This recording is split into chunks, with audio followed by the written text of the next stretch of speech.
City officials are slowing down a process that could lead to big changes in what types of housing are allowed across Milwaukee. CBS 58's AJ Byattpour live in studio with some of the pushback at a packed City Hall meeting, as well as the response today from development officials. AJ? Well, Jessup, we first brought you stories about these proposed changes to residential zoning in Milwaukee back in November. The biggest shift would be no longer having land zoned only for single-family houses. The City Plan Commission did not take a vote on accepting those recommendations Monday, as the hearing room was packed with many people upset about those changes and what they feel has been poor communication from the city.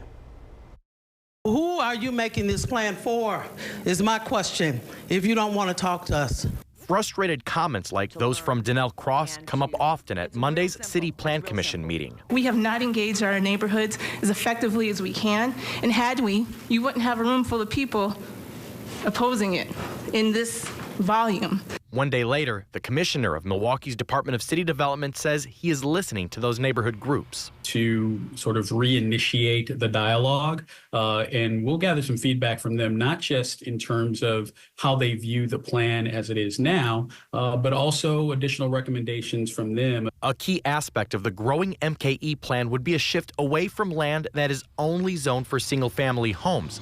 This map shows Milwaukee's current zoning. The lightest shade of yellow, mainly in the northwest and southwest parts of the city, are single-family only. That accounts for 40% of Milwaukee's residential property.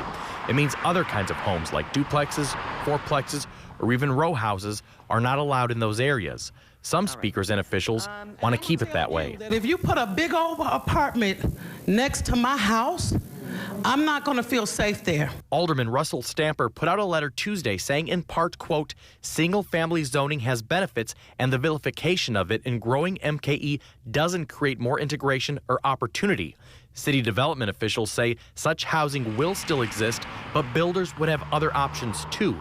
Commissioner Lafayette Crump says those kinds of multifamily buildings do provide opportunities for local buyers. At times, it's duplexes and four families that actually make owning those properties affordable for people who live right there.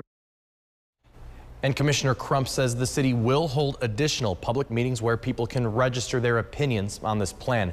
We did reach out to Alderman Stamper to ask why he's speaking up so forcefully about this issue now when it's been public knowledge for 9 months. He did not immediately respond to our request today.